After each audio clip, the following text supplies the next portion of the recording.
Sir ఇప్పుడు శ్రీనివాసరావు గారు ఈ మేనిఫెస్టో మన గురించి అసలు విశేషాలు చెప్పుకుందామండి. మేనిఫెస్టో దీనిలో ముఖ్యమైన అంశాలు ఏమో మీకు గమనించారు? ముఖ్యమైన అంశాలు ఏమీ లేండి. జగన్మోహన్ రెడ్డి కార్డు పాడేసాడు అంతే, చేతులు ఎత్తేసాడు హ్యాండ్స్ అప్. అంటే ఇక్కడ ఆయనకి ఇంకా ఏం చేయాలో అర్థం అవ్వక పెన్షన్ విషయంలో ఆ 3,000 ఇంకొక 500 పెంచుతాను. ప్రధానమైనది అదే. మిగతా అన్ని పాత చింతకాయ పచ్చడి అయ్యే పాత అయ్యే చెప్పొచ్చాడు. కాపు నేస్తం ఉందనుకోండి, నువ్వు 1,20,000 పెంచాను అంటే నేను ఇప్పుడు మన టీడీపీ అనేది టీడీపీ కూటమి మేనిఫెస్టో. ఇప్పుడు మీరు అడిగింది కూటమి మేనిఫెస్టో. కూటమి మేనిఫెస్టో మెయిన్ పాయింట్స్ పెన్షన్ వాళ్ళు 4,000 చేస్తున్నారు. వాళ్ళు పెన్షన్ 4,000 చేస్తారు. తర్వాత ఆ పెన్షన్దారులకి ఏప్రిల్, మే, జూన్ 3 కలిపి జూలై నెలలో ఫస్ట్ వీక్లో 7,000 ఇస్తారన్నమాట. ఓకే అండి.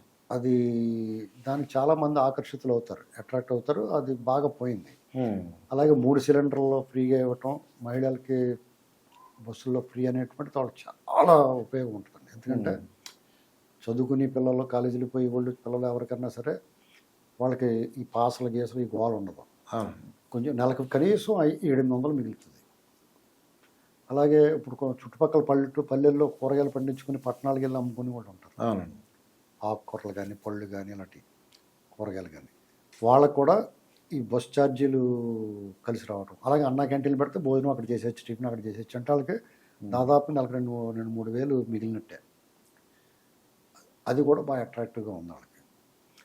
ఇంకా ఆడపిల్లకి 1,500, ఇద్దరుంటే 3,000 అలాగే ఇస్తున్నారు కదా. అది కూడా జగన్మోహన్ రెడ్డి ఒకరికే ఇస్తున్నాడు. వీళ్ళు ఎంతమంది ఉంటే అంత ఇస్తున్నారు ఆడపిల్లలకి. అది అలాంటివన్నీ కొంచెం టీడీపీ మేనిఫెస్టో బాగా అట్రాక్టివ్గా ఉంది. 6 పాయింట్ ఫార్ములా లాగా సూపర్ 6 అని వాళ్ళు పెట్టారు. ఇంకొక విషయం తెలుసండి, పెన్షన్ ఒక 1 మంత్ తీసుకోలేదు అనుకోండి, అలాగా ఏదో ఇప్పుడు జగన్మోహన్ రెడ్డి గారు ఏం చేస్తారంటే ఈ నెల పెన్షన్ తీసుకోలేదు అనుకోండి, టికెట్ వేస్తున్నారు. అది అంచేత వాళ్ళు పాపం ఎక్కడికైనా ఏదైనా ఆ పెన్షన్ రోజుల్లో ఏదైనా మంచి చెడు ఎక్కడికైనా వెళ్ళాల్సి వచ్చినా, నాకు అనారోగ్యంతో హాస్పిటల్కి వెళ్ళాల్సి వచ్చినా, ఏం చేయాల్సి వచ్చినా అది మిస్ అవుతుంది. వీళ్ళేం ఓవరాక్షన్ అంటే హాస్పిటల్లో ఉంటే హాస్పిటల్లో ఇచ్చొచ్చాం, దుబాయ్లో ఉంటే దుబాయ్ వెళ్ళి ఇచ్చొచ్చాం అన్నట్టు సిగ్గు లేకుండా ఎప్పుడన్నా నవ్వుతాడని కూడా తెలియకుండా. ఏంటండి ఇప్పుడు 3 ఏళ్ళ పెన్షన్కి 30,000 ఖర్చు పెట్టుకుని దుబాయ్ లేకపోతే బొంబాయి వెళ్ళామని చెప్తున్నారు. బొంబాయి కోట్లు ఇలాంటి పెంటగోలు లేకుండా 3 నెలలు లేకపోయినా 3 నెలలతో ఒకేసారి ఇస్తూ ఉంటున్నారు. అది వాళ్ళు అన్నట్లుకన్నా వాళ్ళకి ఇప్పుడు అట్రాక్ట్ అయ్యేది ఏంటంటే బాగానే ఇప్పుడు అర్జెంటుగా చంద్రబాబు నాయుడు గారిని గెలిస్తే ఇన్స్టెంట్గా పెన్షన్ 4,000 అవటమే కాకుండా ఏప్రిల్, మే, జూన్ 1,000 రూపాయలు కూడా 3,000 వచ్చి పడతాయి వాళ్ళ చేతిలో. ఇప్పుడు జగన్మోహన్ రెడ్డి కొన్ని అడ్వాంటేజ్ ఏంటి, మామూలుగా అందరూ చెప్పుకునేది డబ్బులు బాగా ఖర్చు పెడతాడు, ఓట్లు కొంటాడని అనే కదా. అవునండి, అందరూ చెప్పుకునేది. లేకపోతే ఆడు మొహం చూసి ఎవడేస్తాడు, ఓటు ఏం చేసాడని వేస్తాడు, అవునా కదా. అవునండి, డబ్బులు ఇచ్చి కొనుక్కోవాలి అంతే. మామూలుగా జనరల్గా మాట్లాడుతాను, పబ్లిక్లో రోడ్డు మీద మాట్లాడుకున్నట్టు మాట్లాడుతున్నాను నేను. అది ఒక పల్లెటూరులో రచ్చబండి మీద మాట్లాడుకున్నట్టు ఆడు మొహం చూసి ఎవడేస్తాడరా, ఏం చేసాడని వేస్తాడో అనుకుంటారు. కానీ అతనుకున్న అడ్వాంటేజ్ ఏంటి, డబ్బులు. ఈ బూట్లు లాగే వాళ్ళని కొనేసుకుంటాం. ఈ డబ్బుల విషయంలో అతను ఎంత పంచుతాడు, 2,000, 3,000 పంచుతాడు అంటున్నారు. ఊరికి 5,000, 10,000 అన్నారు కానీ అదేం పంచరు. 1,500, 1,500 పంచుతారు. అది కూడా డౌట్. ఇప్పుడు ఈ పరిస్థితి చూసి వాళ్ళు మానేస్తున్నారు. డబ్బులు పంపాడు, అవి కూడా ఆగండి బాబు నేను చెప్పేదాకా పంచకుండా అంటున్నాడు. ఎక్కడికెక్కడ నొక్కేస్తాను చూస్తున్నారు వాళ్ళందరూ. కానీ చంద్రబాబు నాయుడు గారు ఆల్రెడీ కొనేసుకున్నారు. ఈ 3 నెలలతో 3,000 ఇచ్చేస్తాను బాబు మీకు, అది కాకుండా 1,000 పెంచే 4,000 చేయటమే ఒక ప్లస్ అయితే 3,000 మిఠాయి పొట్లం కింద ఓటుపల్లి తీర్థంలో జీళ్ళు పొట్లం కట్టినట్టు ఇచ్చేస్తాను వాళ్ళకి జూలై 1కి. అంటే వాళ్ళకి ఇప్పుడు కేజీ బెల్లం ఉండే సాయంత్రం ఇస్తాను డబ్బులు అంటాం కదా మనం. అవును, అలాగా మీరు ఓట్లు వేసింటారు బాబు మీకు జూలై నెలలో డబ్బులు వచ్చేస్తాయి. అది మిఠాయి కింద తగిలేదు కదా వాళ్ళకి. పైగా ఈయన నమ్మకపోవడానికి ఏముంటుంది, నమ్ముతారా నమ్మరాని డౌట్ ఉంటుంది. నమ్మకపోవడానికి ఏమిటి, 200, 2,000 చేసినోడు, పీనుగులు మోసినోడు పిత్తులు బరువా, 200 రూపాయలు 2,000 చేసాడు. 200, 1,000, 2,000 చేసాడు. ఇతను ఏం చేసాడు, 2,000, 3,000 చేస్తాను దేక్కుంటూ వెళ్ళాడు. ఇప్పుడు ముష్టోళ్ళు బలలాడి దానికి బేరింగ్లు పెట్టుకుని ఇలా పోక్కుంటే వెళ్ళి అడుక్కుని కార్ల దగ్గర గట్ట వస్తారు చూడండి. అలా దేక్కుంటూ వచ్చాడు ఇతను. 5 ఏళ్ళు పట్టింది దాన్ని 1,000 రూపాయలు పెంచుతానికి. ఈయన ఏకంగా 5 ఏళ్ల లోపల 10 రెట్లు పెంచాడు 200. ఇదేమో పెద్ద విశేషం ఏముంది. ఇది ఎలాగ వస్తుంది డబ్బు.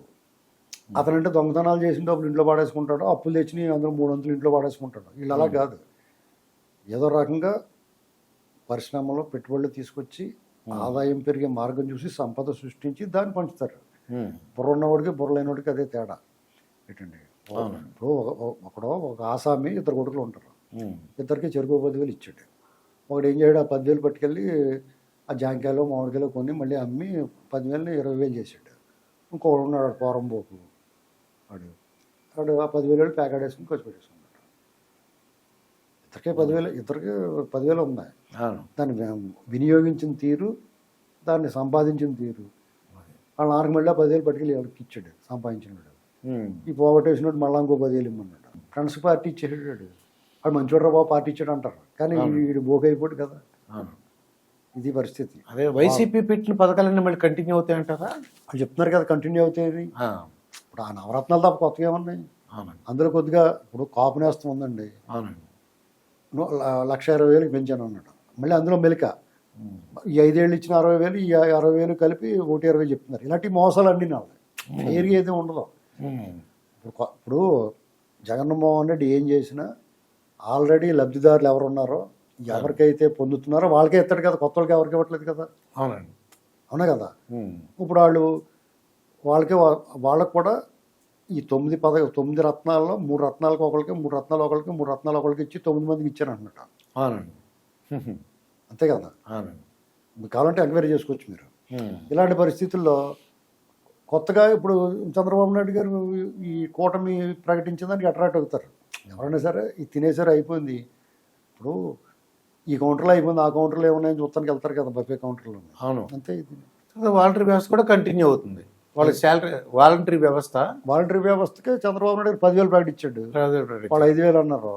వాళ్ళ జీతం పెంచమంటే మీరు అంతా స్వచ్ఛంద కార్యకర్తలు రా అన్నాడు. ముందేమో మా పార్టీ కార్యకర్తలు అన్నాడు. తర్వాత మీరు వాలంటీర్ జీతం ఇస్తున్నాం, ఉద్యోగులు ఇచ్చామన్నాడు. తర్వాత మళ్ళీ మా జీతం పెంచమంటే మీరు స్వచ్ఛంద కార్యకర్తలు అన్నారు. ఇప్పుడు మళ్ళీ మీరు అందరూ రాజీనామా చేసేప్పుడు ఎంతమంది చేశారు? 2,50,000 మంది ఎంతమంది అంటే ఒక 60,000, 50,000 మంది చేశారు. ఎందుకు చేయలేదు మరి? వాళ్ళకి బాగా కావాల్సిన వాళ్ళు అయితే వాళ్ళు కూడా ఒక బాబు వదిలేరు బాబు, వీటితోటి గవర్నమెంట్ కూడా మారేలాగా ఉంది. ఇప్పుడు రాజీనామా చేస్తాం, మళ్ళీ వాళ్ళు తీసుకోరు, పైగా వాళ్ళు 10,000 ఇస్తారంటున్నారు. బాగా చదువుకున్నవాడికి ఏదో ఉద్యోగ అవకాశం ఇస్తున్నారు, లేని వాళ్ళకి ఇందులోనే కంటిన్యూ చేస్తూ ఉంటున్నారు. అదే బాగుంది అనుకుంటారు. అల్టిమేట్గా ఏం చేస్తారు, దిగిపోయిపోవడం కన్నా వచ్చిపోవడానికి కొంచెం ఆశగా చూస్తారు. ఇప్పుడు మీరు ఏదో కంపెనీలో పనిచేస్తారండి, తీసేసిన దాటిలాగా వెళ్ళిపోయి మేనేజర్ వెనకాల ఉంటారు కదా, వచ్చి ఓడినే ఆకట్టుకోవాలని చూస్తారు కదా. ఇక్కడ అంతే. ఇది సకల జనులకి, సమస్త జనులకి ఇది ఉపయోగపడుతుంది ఈ మేనిఫెస్టో. ఇప్పుడు ఇప్పుడు చంద్రబాబు నాయుడు గారిది ఇచ్చినా ఎవరు ఇచ్చినా బీపీఎల్, బిఫోర్ పవర్టీ లైన్ ఉన్న వాళ్ళకి, బిలో పవర్టీ లైన్ ఉన్న వాళ్ళకే చూస్తారు.